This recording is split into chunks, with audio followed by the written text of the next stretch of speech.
Política e Cidadania. A Rádio Metrópole, a seu inteiro dispor. Para você sintonizado aí na Metrópole FM, está no ar o seu Metrópole Serviço. Seguimos juntos aí até as 4 da tarde com muita informação, trânsito, entrevista. Hoje a gente recebe aqui o advogado João Prats Filho. João Liberato Filho. Procurei o papel aqui, acabei atarantadamente trocando o nome. João Liberato Filho, que é advogado do direito do consumidor. Se você tiver alguma dúvida aí, vou já te reforçar os nossos canais de contato, que eu sei que muita gente sabe de qual, mas não custa lembrar. Quero dar boa tarde, boas-vindas antes a você, João Liberato. Boa tarde, a Cássia.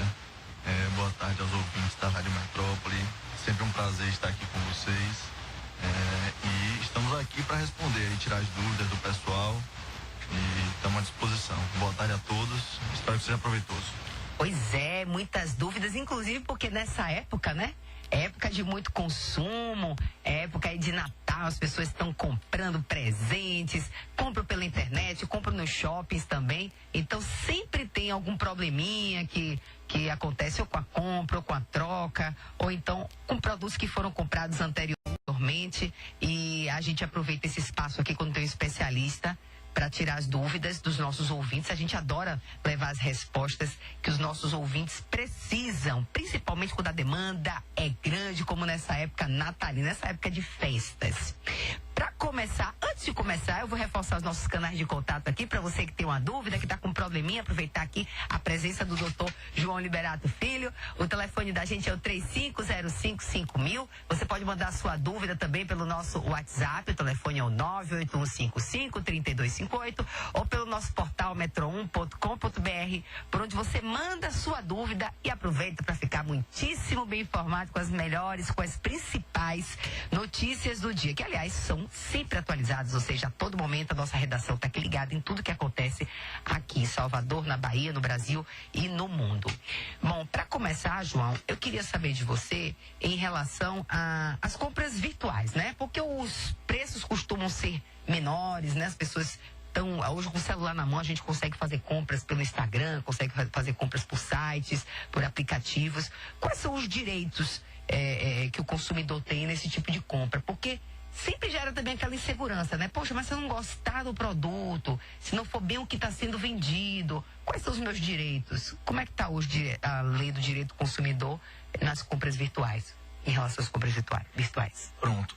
É importante que a gente esclareça sempre, antes até de abordar o tema específico, que em termos de relação de consumo, ou seja, sempre que você ouvinte for adquirir um produto, ou adquirir até um serviço, mas principalmente em relação aos produtos, o seu amparo principal, a sua base, tudo que a gente tem como regra em termos de direito do consumidor está lá no Código de Defesa do Consumidor. É importantíssimo que os ouvintes tenham algum conhecimento sobre isso. Inclusive é obrigatório para as lojas ter lá um exemplar disponível à vista para que o consumidor possa consultar.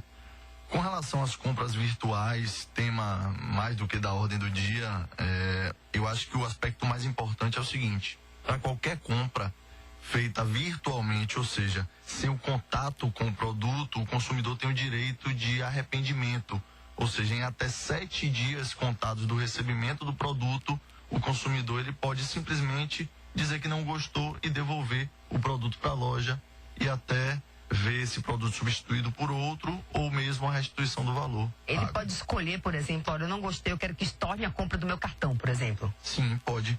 Pode mudar a característica do produto, devolvendo para pegar um outro em substituição, ou mesmo pedir que seja restituído o valor mediante, claro, a devolução do produto que foi recebido. Tudo isso no prazo de 7 dias e o retorno do produto para o fornecedor, claro, é arcado pelo próprio fornecedor. Agora, isso só pode acontecer quando a pessoa recebe o produto. Tem uma mensagem, inclusive, de um ouvinte aqui, dizendo que fez a compra na internet e se arrependeu. Se ela só pode fazer essa troca ou esse cancelamento depois que chega a mercadoria. Ela não pode, por exemplo, evitar que chegue o produto antes e pedir o cancelamento? A lógica trazida pelo sistema é a do recebimento do produto e, havendo insatisfação, a devolução. Mas é claro que se você, antes mesmo de receber o produto, já se arrepende, seja por conta da aquisição com características diversas, tem que ter alguma motivação específica. não pode ser simplesmente um mero arrependimento de, por exemplo, ter gasto o dinheiro. Tem que ter alguma característica do produto que não lhe agradou. Isso fica muito subjetivo, porque bastaria então qualquer alegação quando do recebimento. Por isso, muitas empresas têm flexibilizado. Então, se adquiriu hoje, por exemplo, um produto, o produto ainda não chegou, eu entro em contato com a empresa dizendo que houve um arrependimento. Algumas empresas flexibilizam e falam, ok, então eu nem vou enviar o produto, eu vou lhe restituir, vou lhe restituir. Outras empresas, contudo, ainda assim enviam um produto para tentar forçar o consumidor a receber e finalizar esse negócio, mas aí pode ser exercido o direito de arrependimento com a devolução do produto em até 7 dias do recebimento. Agora, isso funciona também com eletrodomésticos, porque a pessoa pode abrir, por exemplo, a caixa de uma TV e depois ela se arrepender e tentar devolver. Não existe aquela coisa do vendedor, por exemplo, ficar receoso de receber aquele produto por ele, de repente, ter sofrido algum dano. Existe esse tipo de discussão judicial, por exemplo, quando acontece a devolução de um produto com um valor maior, como um eletrodoméstico, por exemplo? Isso, é muito importante que se diga isso, porque no Brasil até carro você pode comprar à distância, né? Até carro, basta entrar no site de qualquer das montadoras de veículos e você consegue adquirir um veículo sem ter nenhum contato com ele. Isso é muito importante. O que a lei assegura é o direito de arrependimento em 7 dias. O que vale a pena ressaltar é o seguinte: sempre quando vocês receberem, vocês consumidores, vocês ouvintes, receberem um produto, tenham cuidado de verificar se todas as características do produto que você adquiriu estão cumpridas e se o produto não tem nenhum vício aparente. Porque os vícios ocultos a gente tem um prazo maior e a gente consegue constatar ao longo da vida útil do produto a partir da utilização, do uso dele. Mas os vícios aparentes, o prazo é menor e o importante é que seja feita a devolução de imediato. Então, se você comprou, por exemplo, um celular numa grande loja dessa fornecedora de celulares e o celular chegou com um arranhão na tela, é importante que você já registre isso por qualquer meio que a loja lhe permita e também já promova a devolução para assegurar aí com tranquilidade a restituição do valor a partir da devolução do produto. Agora, doutor João, uma outra dúvida. Quando a gente vai fazer uma compra no shopping, em qualquer loja, até que não seja no shopping, né, em uma loja de rua, tem lugares que estabelecem um valor mínimo para você passar o débito. Isso é legal? Não, isso é uma prática abusiva, é uma prática muito comum que haja diferença de valor e de condição e, em alguns casos, para passar o cartão de débito ou de crédito por conta da taxa que a empresa certificadora cobra das lojas, as lojas tentam repassar isso para o cliente. Então, aqui nessa loja você só compra no crédito a partir de R$50 ou só compra no débito a partir de R$5. E aí, para compras pequenas, acaba servindo como um fator que é, na verdade, um obstáculo. É importante que se diga, é absolutamente vedado, não pode a loja, não pode o fornecedor estabelecer valor mínimo para utilização de forma de pagamento. E em todas as lojas é obrigatório que seja aceito como forma de pagamento valores em espécie, tá? Também a loja não pode se recusar a receber dinheiro. Falando em valores em espécie, também tem uma outra situação que é recorrente. Eu, por exemplo, já passei por isso, de tentar fazer uma compra e eles estabelecem que em dinheiro a gente lhe dá um desconto à vista, né? Mas se você pagar no débito, é o mesmo valor de você pagar no crédito. Isso é legal? Porque a compra não é considerada à vista também quando você passa no débito? Exatamente, Isso tem uma grande discussão doutrinária sobre isso, mas o importante é que a gente coloque como na vida prática. A priori não há uma vedação, há um desconto com relação a das formas de pagamento. O que não pode haver é a obstacularização da utilização ou que se imponha uma barreira para uma ou outra forma. Por exemplo, não pode o fornecedor estabelecer que para a utilização do cartão de débito ou de crédito o valor mínimo seja de R$100. Agora, se a compra for de R$100 e para o comerciante, para o fornecedor, for mais benéfico receber em dinheiro, ele pode dar desconto. Então, não há nenhum problema nessa prática, não se considera abusivo, apesar de que há uma discussão doutrinária sobre isso. Vamos lá, temos aqui já perguntas dos nossos ouvintes. Boa tarde, meu colega comprou um fogão, já tem 15 dias, mas ele só está em casa no fim de semana, ele trabalha. Foi avisado que durante a semana não tinha ninguém em casa, era para ser entregue com 5 dias, até agora nada. Qual o procedimento? O que ele deve fazer? Bom, é importante, toda vez que é feita uma compra, seja ela presencial ou virtual ou online, mas principalmente no online, a fornecedora, a loja, a comerciante, ela envia um código de rastreio para que você acompanhe a entrega do produto. No primeiro momento, eu verificaria a partir desse código de rastreio que você pode lançar no site dos Correios para verificar se efetivamente já foi tentada alguma entrega, se já foi enviada para o setor de distribuição dos Correios. Eu verificaria se efetivamente já houve uma tentativa de entrega ou se já houve a devolução para a fornecedora porque não se encontrou o consumidor. Num segundo momento, eu comunicaria a empresa por qualquer dos meios de comunicação que a empresa permita. Por exemplo, às vezes tem um saque da própria empresa, outras vezes tem um e-mail institucional, outras empresas permitem que você vá numa loja física para fazer o acompanhamento. Eu tentaria manter um contato com a empresa. Se não fosse possível o acompanhamento, o rastreamento pelos Correios ou o contato com a própria empresa, aí seria o caso de talvez procurar a Defensoria Pública ou um advogado particular para tentar o ajuizamento de uma ação. Pois é, a gente está aqui hoje recebendo o doutor João Liberato Filho, ele é advogado especialista em direito do consumidor, processo civil também. Já me disse aqui, já adiantou que também entende muito da área de família, mas hoje o nosso foco é o direito do consumidor. Vamos aproveitar aí para tirar nossas dúvidas.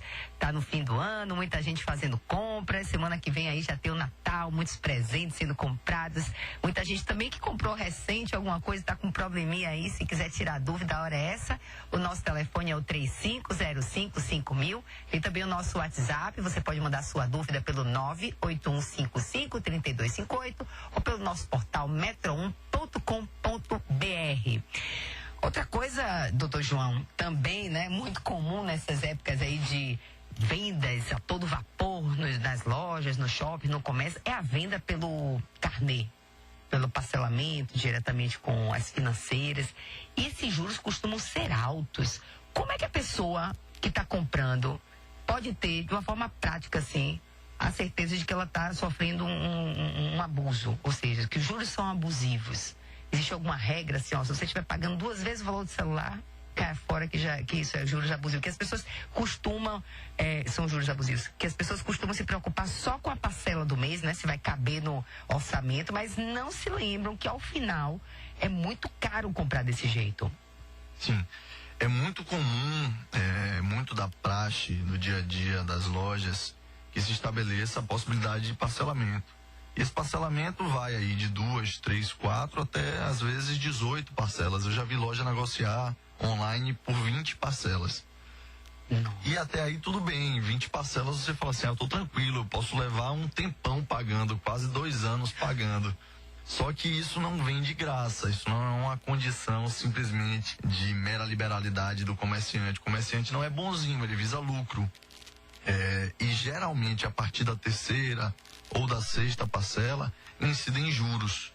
Então eu recomendaria, primeiro que existem várias campanhas educativas do próprio Procon e também de lojistas pela internet, espalhadas pelos locais de compra, pelos shopping centers.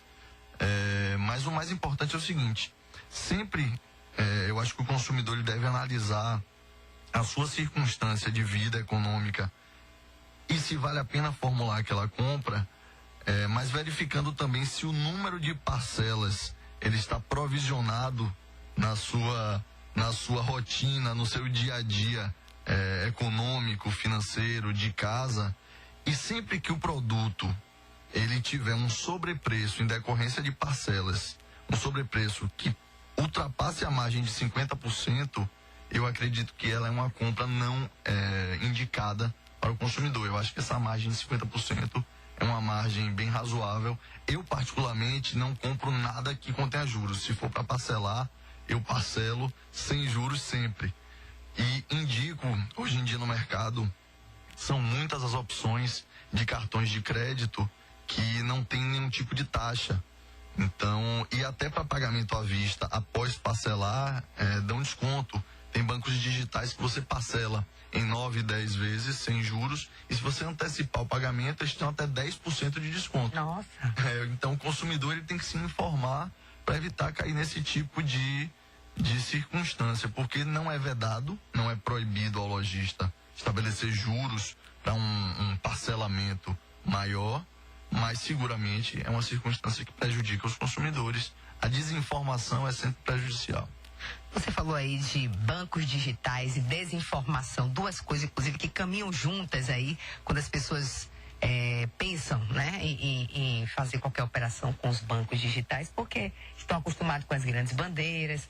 Quais são os cuidados que o consumidor, né, ele tem que ter na hora de contratar algum serviço, de ter alguma operação com esses bancos? Porque a internet é uma terra sem lei, né? Então, da mesma forma que tem muita coisa segura, também tem os golpes, né? O que é que o consumidor precisa estar atento? A que ele precisa estar atento? E também, como saber se aquela instituição é confiável ou não? Isso, perfeito. O Brasil vive um momento, o tema é excelente, o Brasil vive um momento de expansão dos agentes financeiros. Isso se dá por uma série de motivos.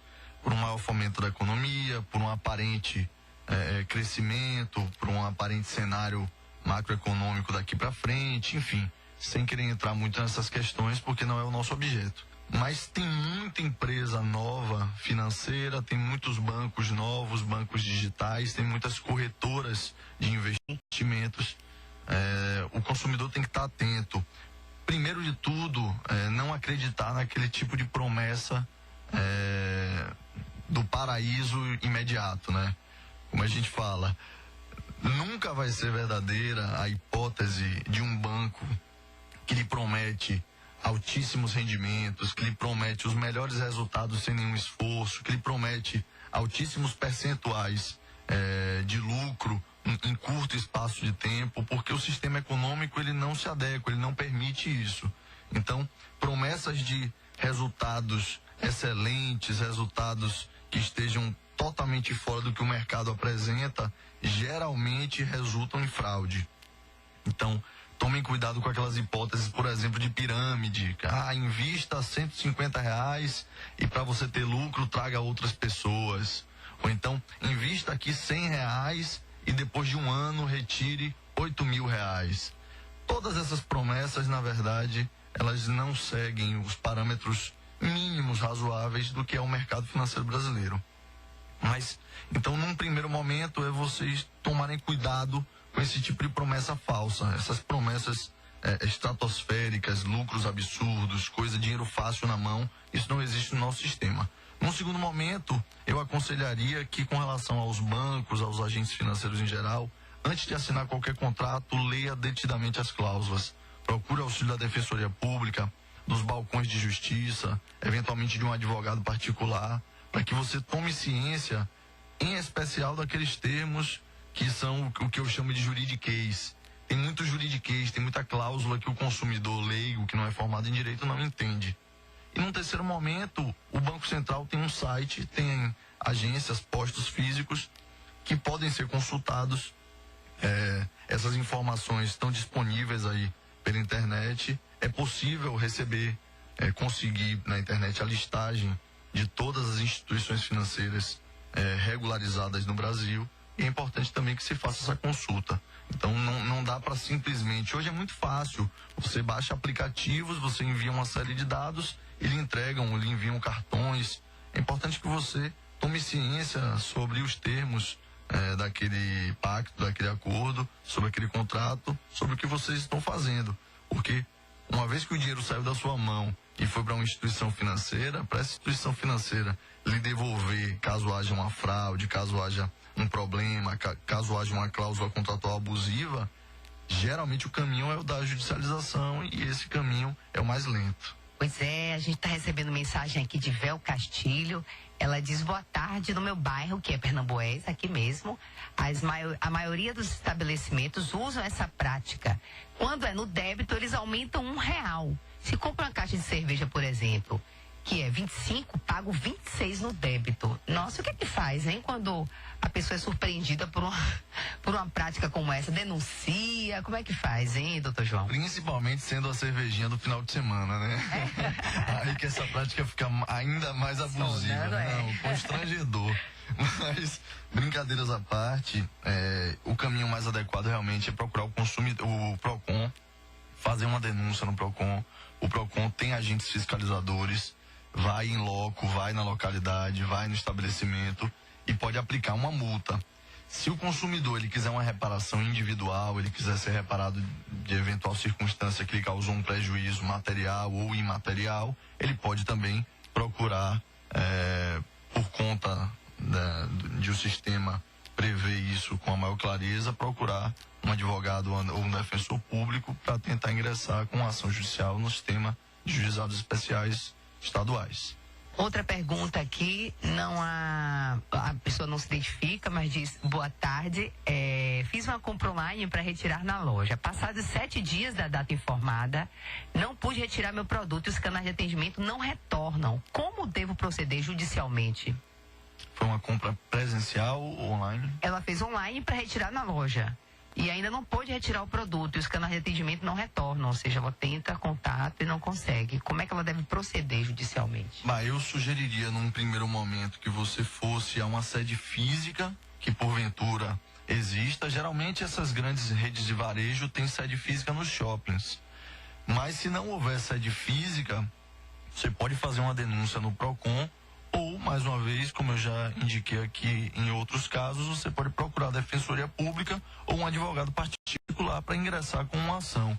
Ingressando com uma ação numa circunstância como essa, você pode pedir que seja enviado o produto, pedir o que a gente chama de obrigação de fazer, pode pedir também a restituição do valor, se não lhe convier mais receber o produto. Pois é, tem uma outra. Lembra o ouvinte que a gente falou aqui agora há pouco, que comprou um fogão, que já tinha 15 dias, que só estava em casa no fim de semana e tal? Ele voltou aqui, mandou uma mensagem, disse que já teve contato com a empresa, que a empresa disse que não se responsabiliza. Eu acho que eles tentaram entregar e a pessoa só estava no fim de semana e não foi entregue o produto. Isso é uma circunstância comum também. É muito comum que haja, por exemplo, a compra de um produto perante um comerciante, uma loja, um fornecedor, e que a entrega seja feita por uma outra empresa. E aí a gente tem que ter a noção do que a gente chama de cadeia de fornecimento. Sempre que há uma relação de consumo, é muito fácil enquadrar na cadeia de fornecimento. O que seria essa cadeia de fornecimento? Todos os fornecedores que participam da cadeia, do produtor até quem entrega, formam uma cadeia e todos eles respondem solidariamente, respondem de igual maneira por eventuais danos, vícios, riscos causados ao consumidor. Até na logística, por exemplo, recebe uma TV que veio trincada a tela. Também tem que responder? Exatamente. Então, eu sugeriria que você procurasse a Defensoria Pública ou um advogado particular. E a Defensoria Pública ou o advogado particular, ao ingressar com uma ação após análise do seu caso, seguramente vai colocar como réis tanto a empresa que forneceu o produto, a fabricante, a comerciante, porventura, e também a empresa de logística, a entregadora. Aproveitar que eu falei aí de televisão, lembrei também de celular. Hoje as pessoas, nessa época de Natal, né, tem muita promoção aí no comércio, as pessoas trocam de celular, compram. Mas não são raras as situações também de que a pessoa compra um celular que não é usado, mas que ele vem com algum probleminha. Quais são as garantias do consumidor? Quais são os direitos que ele tem? De troca imediata, que não precisa ir para análise? Porque a gente sabe que celular é uma coisa que a gente precisa. Hoje a vida da gente está na palma da mão, né? Isso. Já aconteceu até comigo. Eu, numa circunstância muito ruim, o meu celular principal, digamos assim, o celular que eu uso pro trabalho, que é um só, na verdade, ele caiu no chão, trincou, enfim, eu fiquei sem celular. E eu não queria, no momento, comprar um outro celular de igual valor, que era um valor mais elevado, e eu queria comprar um celular tapa-buraco, né? Resolver seu problema. Resolver o meu problema. Eu fui numa loja dessa, numa mega loja dessa, e comprei um outro celular, até num valor relevante, e o celular já veio com um problema na tela. Logo nos primeiros minutos de uso já veio com um problema. Então, assim, quando o vício é de fácil constatação, é muito tranquilo. Você leva na loja e a loja ela tem a obrigação de fazer uma análise sobre aquele vício e num segundo momento ela vai ter, o consumidor vai ter 3 opções. A primeira opção é de substituir o produto por um outro igual, de iguais características. Outra opção é requerer o abatimento proporcional, caso ainda tenham pagamentos a serem feitos. Então, substituição do produto, abatimento proporcional ou restituição do valor. Então, recebeu o produto, está com algum problema, você pode se valer dessas 3 opções sem precisar judicializar. Você pode simplesmente virar para a loja, para o fornecedor e escolher, falar, ó, eu sei que eu tenho 3 opções, substituição do produto, abatimento proporcional ou restituição do valor pago. Eu quero exercer aqui, por exemplo, a substituição do produto, me entregue um outro. Só que a loja ela tem 30 dias para fazer uma análise caso haja um vício desses. Puxa, aí é o risco, né? É loteria. Pois é, a gente está conversando aqui hoje com o doutor João Liberato Filho, advogado especialista em direito consumidor, direito público também. Meu querido Zé Silva ali já me deu sinal, estamos na hora do intervalo, mas olha, rapidinho, daqui a pouquinho a gente está de volta, não saia daí. Metrópole Serviço. Metrópole Serviço.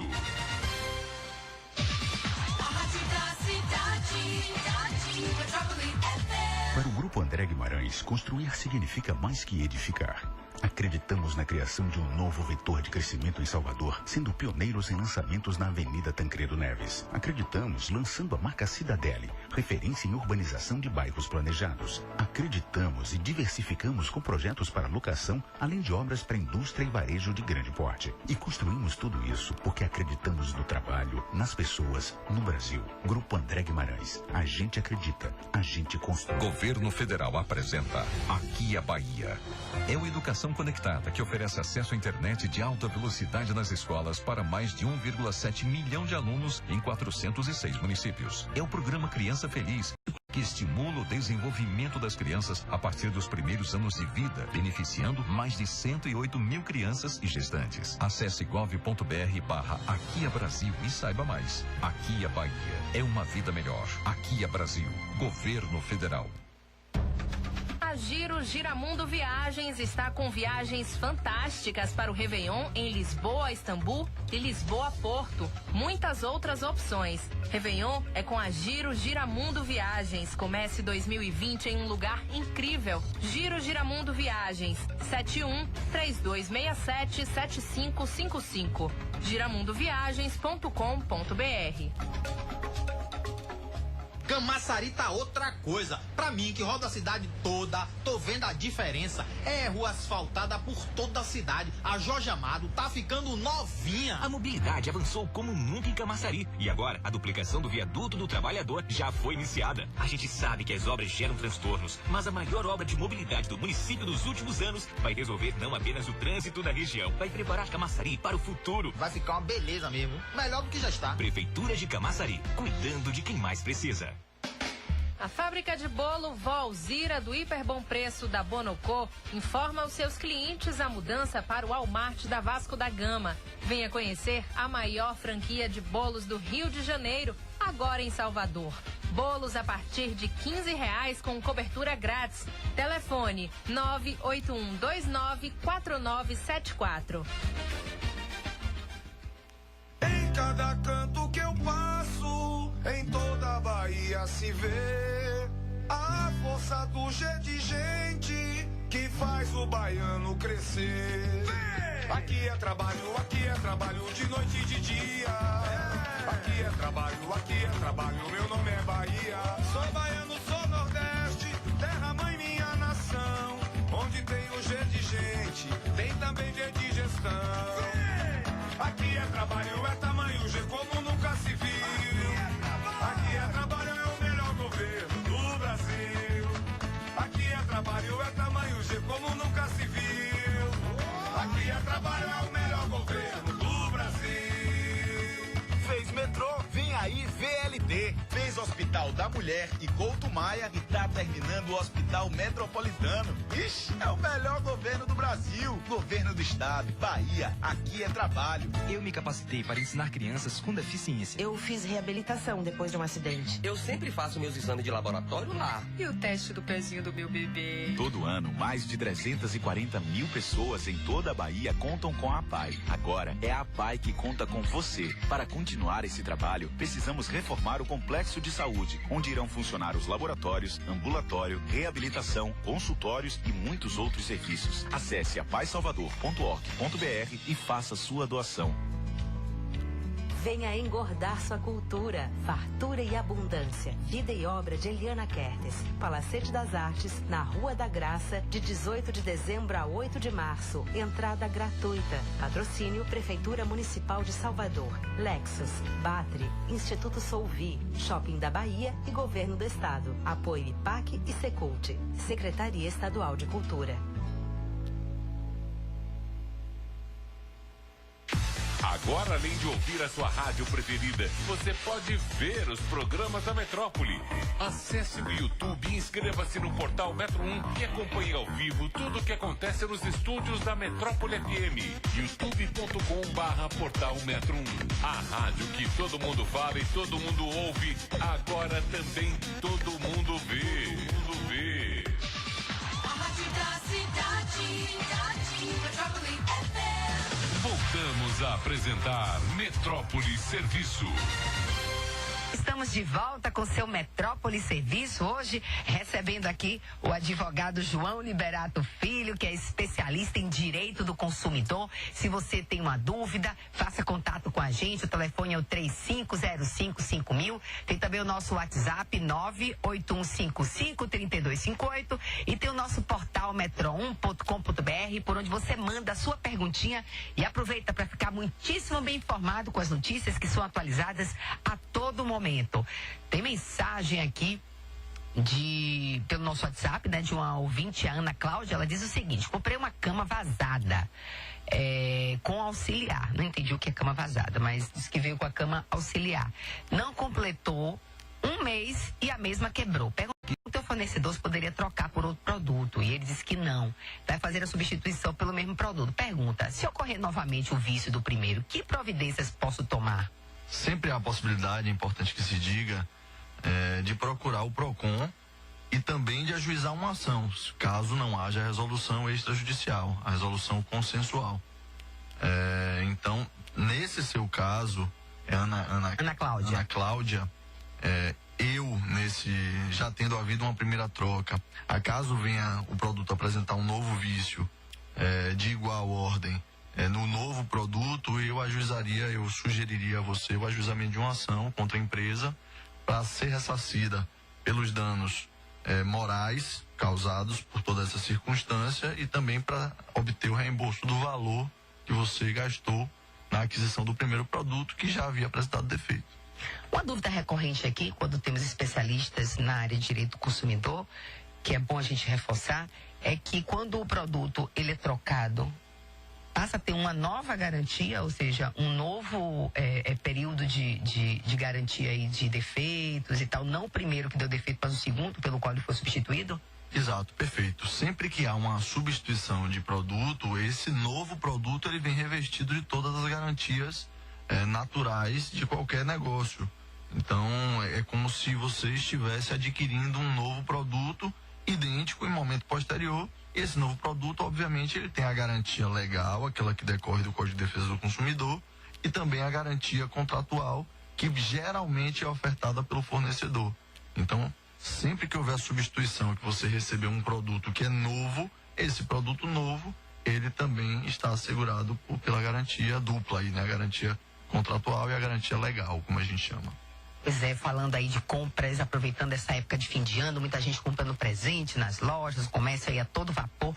Pode haver promoção que aceite pagamento só em dinheiro? Porque acontece na loja, olha, 30%, mas pagamento só em dinheiro. É legal? Ou tem que estender para os outros meios de pagamento também o desconto? Ou pode escalonar o desconto, por exemplo? Na verdade, deveria ser estendido para todos os meios de pagamento. Não se poderia exigir. O que se exige é que a loja receba em dinheiro sempre. A loja não pode se recusar a receber em dinheiro. Sim. Mas ela também não pode dizer, no dinheiro é mais barato. Né? É uma prática comum, talvez não em shopping, né? Não sei se em shopping, mas é bastante comum. Loja de rua, sim. Em loja de rua, em bairros mais afastados do centro, ou até no próprio centrão lá da Avenida 7, mas isso é considerado uma prática abusiva. É porque esse tipo de prática, como geralmente não se refere a valores muito vultuosos e é algo muito corriqueiro, acaba passando, né? Mas na verdade não poderia. O Código de Defesa do Consumidor e o judiciário que trata das relações de consumo veda esse tipo de prática. Outra coisa também que acontece muito é que o preço da etiqueta está menor do que o preço do caixa. E aí há aquela discussão, né? O consumidor às vezes até sabe qual é o direito dele, que ele tem que pagar pelo menor valor, mas a loja pode se recusar. Dizer, não, eu não quero. Se você... o valor é esse aqui. A vendedora, infelizmente, foi um erro da loja, mas a gente tem que cobrar o valor que está aqui, porque senão sai do meu salário e tal. E aí? A pessoa não tem uma testemunha, não tem como dar uma queixa para ajuizar uma ação, tem que sair no prejuízo, tem que exigir o direito mesmo, já que toda loja tem aquele livrinho lá com os direitos do consumidor. O que é que você orienta para o consumidor que passar por essa situação, doutor João? Na verdade, nós temos 2 pontos de vista e 2 formas de enxergar essa situação. A primeira forma de enxergar seria a forma correta, razoável, racional, que é a forma da lei. Então, se há uma duplicidade de preços com diferença, então, por exemplo, eu vou comprar uma camisa numa grande varejista e tá lá uma etiquetazinha de R$ 59,90, quando eu chego no caixa, constata-se que houve um erro quando foi feita, colada a etiqueta, e que na verdade a camisa custa R$ 69,90, R$10 a mais. A loja ela é obrigada a manter a oferta, ela é obrigada a cumprir a publicidade, ela é obrigada a se vincular àquele preço que foi informado ao consumidor no primeiro momento. Até se houverem, por exemplo, 2 preços diferentes em produtos iguais lado a lado, o preço menor prevalece. Então você deveria se dirigir ao caixa com a maior calma e dizer que é direito do consumidor pagar pelo menor preço, até porque foi aquilo que o atraiu. Mas é claro que nós sabemos que não é em 100% das circunstâncias que isso pode ser resolvido dessa maneira. Porque as lojas grandes de departamento geralmente respeitam, né? Supermercado e tal, já é uma prática. Agora, quando a loja é menorzinha, a loja familiar, nem sempre a gente consegue, né? Na conversa. É muito comum que o vendedor chame o gerente fale que vai descontar e etc. tal. Aí é que eu diria que vem a segunda forma de se lidar com essa circunstância. Passada a tentativa calma de resolução dentro da lei, eu sugeriria que o consumidor procurasse efetivamente um advogado, uma defensoria pública, para ajuizar uma ação. Qual é o grande problema? Para você ajuizar esse tipo de ação, você vai ter que ter provas. Então, o ideal seria fazer uma foto, um vídeo, ter alguém do lado que pudesse testemunhar. Eu, particularmente, João, e aí eu não indico isso para ninguém, mas eu, particularmente, João, não sei lidar muito bem com esse tipo de situação.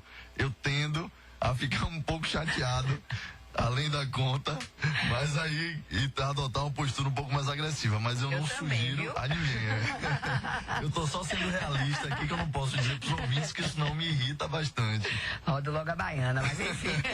Vamos conversar com Fátima, que tá na 3 aí aguardando. Boa tarde, Fátima. Boa tarde, doutor. O meu problema não é negócio de compra, mas eu quero que o senhor me tire uma dúvida. Eu tenho conta em um determinado banco e tinha empréstimo não só nesse banco, como em outros. Então, fiz a portabilidade para o banco onde eu recebo meu salário. E o montante foi 19 mil. E a pessoa que fez sugeriu fazer um seguro residencial. Mas ele não me informou o valor, disse que estava tudo incluso. Quando eu fui receber o montante, ele descontou 8 mil e tantos reais o valor de vez. Isso é certo? E qual o conselho que o senhor me dá? Qual o caminho que eu devo tomar? Obrigado, boa tarde, bom Natal. É Fátima, né? Fátima. Oi, Fátima, tudo bem, minha amiga? Boa tarde. É o seguinte...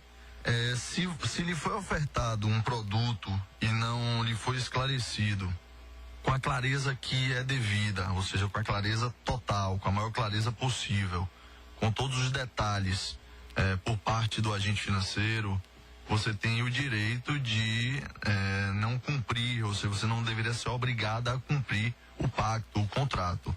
Claro que isso não é automático, não é assim que as coisas acontecem. Você vai ter que procurar o banco num primeiro momento para argumentar que não lhe foi passado, que haveria um custo extra, um custo elevado, um custo que você não aguentaria. E se o banco, porventura, se recusar a flexibilizar para você, eu sugiro que você procure a Defensoria Pública ou um advogado particular para ajuizar uma ação. Você também tem a opção de procurar o PROCON para dar uma queixa. E de outro lado, se essa negociação foi feita por telefone ou por via eletrônica, qualquer que seja, você pode exigir do banco também que ele lhe forneça essa conversa, esse diálogo, quando foi feito esse acerto, para que você use isso como elemento em eventual ação judicial. Então, corra atrás dos seus direitos, mas tente antes resolver de forma extrajudicial amigável. Doutor João, a gente falou aqui mais cedo no primeiro bloco sobre a possibilidade da pessoa desistir de uma compra que foi feita em um site, um aplicativo, depois que ela recebe o produto. Agora a gente está num shopping, vamos pensar do outro lado agora, na outra situação, na loja física. Aí você faz uma compra, vai rodar no shopping, depois de 2 horas encontra o mesmo produto pela metade do preço. Pode voltar na loja depois de quanto tempo e ainda desistir da compra, pedir, por exemplo, para se tornar uma compra com cartão de crédito? O que é que diz a lei? As lojas, elas não são obrigadas a seguir as mesmas práticas comerciais. Elas são obrigadas a seguir o Código de Defesa do Consumidor. É claro que parece muito irrazoável que você compre numa loja por R$40 um short, uma bermuda, e que rodando o shopping depois, 1 hora depois, você vá numa outra loja do mesmo segmento e esse mesmo produto esteja, não sei, por metade do valor. Só que é do jogo comercial, é do comércio, é da prática, que as lojas concorram entre si e pratiquem valores diferentes. Então não há nada que obrigue a loja a cobrir o preço da outra. Não digo nem de cobrir, mas da pessoa pensar assim, poxa, comprei caro, vou desistir, vou comprar aqui nessa loja que vai me atender da mesma forma e eu vou gastar metade. Assim, não, se não tivesse passado uma nova compra por cima aqui na maquininha, eu conseguia cancelar e estornar. Mas como passou, eu não consigo. Esse tipo de coisa não é verdade, então tem que tomar um pouco de cuidado com essas circunstâncias. Agora, tendo saído da loja e não tendo nenhum vício no produto, uma linha puxada, um rasgão, ou então você pediu M e veio P, alguma coisa assim, vai depender da mera liberalidade da loja, porque não há nada que obrigue ela a trocar, porque o negócio foi celebrado em todas as condições normais que o negócio exige.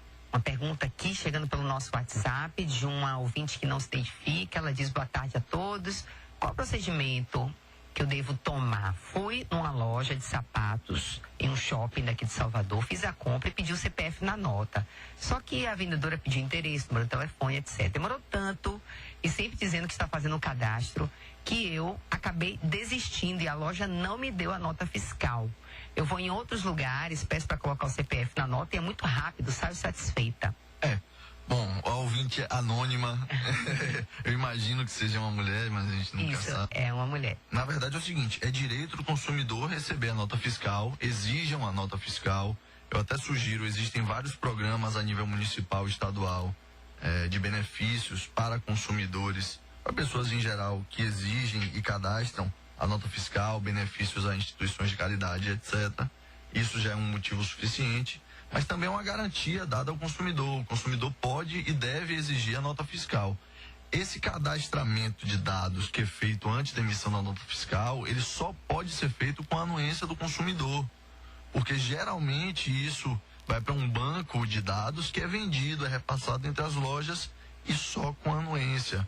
Porque geralmente eles pegam um e-mail, nome, CPF, data de nascimento e outros dados para passarem por e-mail, por celular, promoções.